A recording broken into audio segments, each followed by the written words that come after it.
আসসালামু আলাইকুম এভরিওয়ান। সবাই কেমন আছো? আশা করি তোমরা সবাই খুব ভালো আছো। আমিও আল্লাহর রহমতে খুব ভালো আছি। আজকের ভ্লগে তোমাদেরকে নিয়ে ডুব দেব প্রকৃতির মাঝে, যেখানে রয়েছে শান্তি আর সৌন্দর্যের অপরূপ মিলন। আশা করি ভ্লগের শেষ পর্যন্ত আমার সাথেই থাকবে আর প্রকৃতির সৌন্দর্য উপভোগ করবে। সেদিন বিকেলের দিকে আকাশটা ছিল একেবারে মেঘলা, চারপাশে হালকা অন্ধকার, মেঘের ঘন ছায়া ছড়িয়েছিল সবখানে। এমন মেঘলা বিকেলে একলা ঘরে বসে থাকতে মন চায় না একেবারেই। মনে হয় চার দেয়ালের ভেতরটা আরো ভারী হয়ে যাচ্ছে। তাই ভাবলাম মনটা ঝরঝরে করার জন্য গান গাইতে গাইতে বেরিয়ে পড়ি প্রকৃতির মাঝে।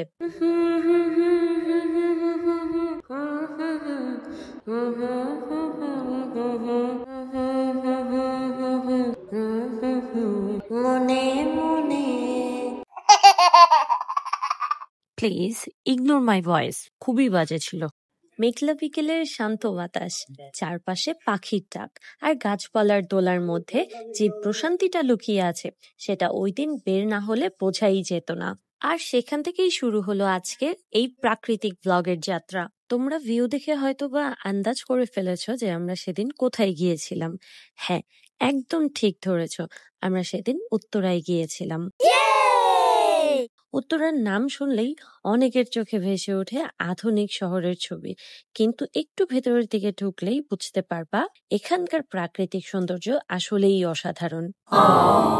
চারপাশে সবুজ গাছপালা, খোলা আকাশ আর শান্ত পরিবেশ, যা ব্যস্ত ঢাকার কোলাহল থেকে বেরিয়ে এসে একেবারে অন্যরকম প্রশান্তি দেয়। আমরা যখন গিয়েছিলাম তখন চারপাশটা এতটা শান্ত ছিল আর এতটা সুন্দর ছিল যে মনে হচ্ছিল যেন শহরের ভেতরেই একটা ছোট্ট প্রাকৃতিক স্বর্গ তৈরি হয়েছে।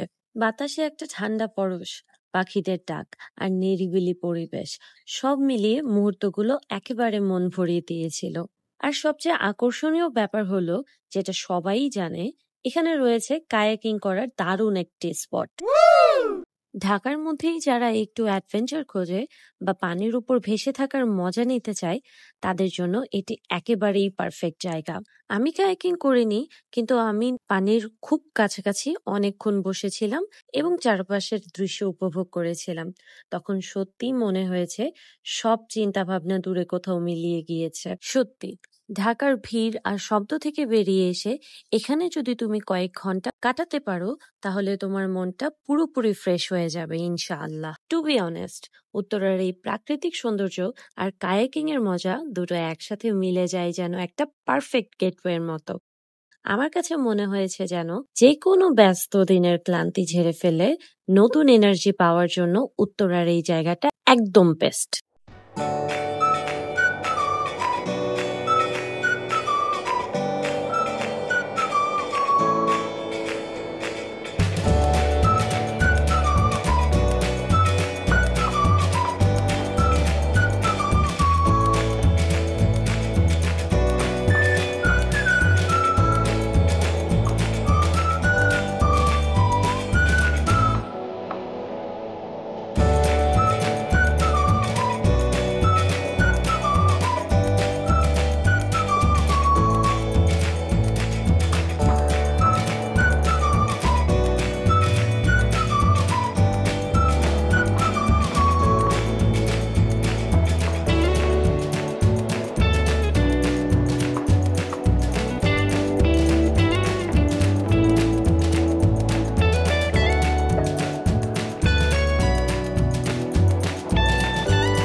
আমি প্রথমে ভেবেছিলাম যে এখানে বসে অনেক পানি হবে, মানে পানির গভীরতাটা খুব বেশি হবে, কিন্তু এই লোক আমাকে পুরোই ভুল প্রমাণিত করেছিল।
উত্তরের এই স্পটটাতে অনেকক্ষণ সময় কাটানোর পরে আমরা চলে গিয়েছিলাম মিরপুরে।